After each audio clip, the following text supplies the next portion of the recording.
কোন কোন গ্রাউন্ডে ইউকেতে অ্যাসাইলাম করা যায়?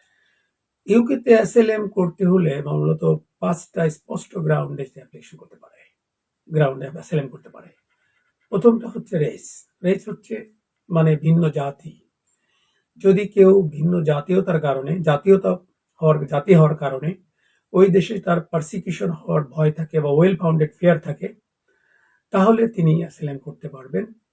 সে এখন কোশ্চেন হচ্ছে রেসটা কি, ভিন্ন জাতি কি। যেমন বাংলাদেশে যদি তুলনা করি, বাংলাদেশে যদি এক্সাম্পল দেই, তাহলে বাংলাদেশে যারা পাহাড়ি আছে অথবা বিহারি আছে বা পাকিস্তানিরা যদি থাকে, এরা যদি বলে যে তারা পাকিস্তানি হওয়ার কারণে বা বিহারি হওয়ার কারণে অথবা উপজাতি হওয়ার কারণে তারা বাংলাদেশে বিভিন্ন দিকে ডিগ্রেডিং হচ্ছে অথবা তারা পারসিকিউটেড হচ্ছে, সরকারিভাবে তারা নিগৃহীত হচ্ছে, অত্যাচারের শিকার হচ্ছে, তাহলে তারা অ্যাসাইলাম করতে পারবে। দ্বিতীয় হলো রিলিজিয়ন।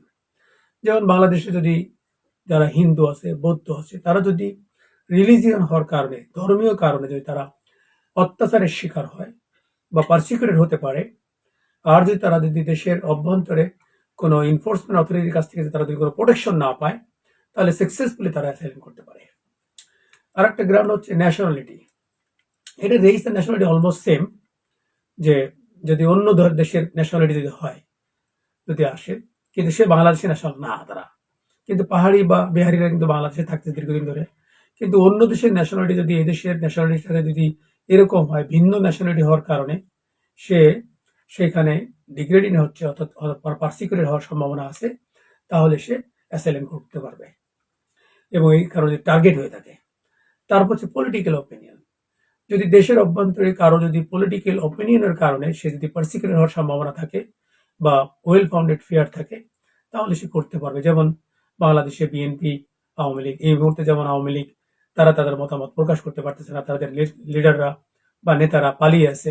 তারা যদি ইউকেতে বা ইউকে ছাড়া আমেরিকা সহ অন্য কান্ট্রিতে তারা এসে সাকসেসফুলি অ্যাসাইলাম ক্লেম করতে পারবে, বিকজ তাদের পলিটিক্যাল অপিনিয়ন, ভিন্ন পলিটিক্যাল অপিনিয়ন হওয়ার কারণে। আর হচ্ছে যদি কেউ মেম্বারশিপ পার্টিকুলার সোশ্যাল গ্রুপের যদি মেম্বার হয়, তাহলে তারা ওই পার্টিকুলার সোশ্যাল গ্রুপের মেম্বার হওয়ার কারণে তারা যদি ডিগ্রেডিং হওয়ার সম্ভাবনা থাকে, পারসিকিউটেড হওয়ার সম্ভাবনা থাকে, তাহলে তারা অ্যাসাইলাম ক্লেম করতে পারে। যেমন যদি কেউ যদি বলে আমি LGBTQ যদি বাংলাদেশে থেকে থাকে আর তার মেম্বার, অথবা জেন্ডার বেস কোনো অর্গানাইজেশনের সদস্যরা যদি মানে বিভিন্নভাবে যদি অত্যাচারের শিকার হয়, অথবা যদি কোনো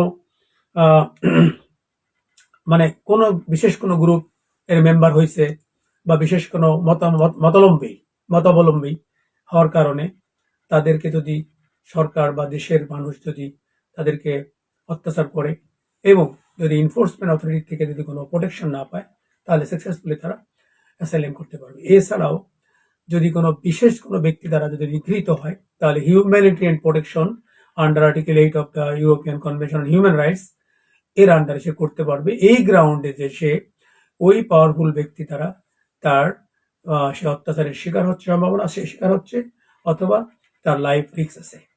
ধন্যবাদ।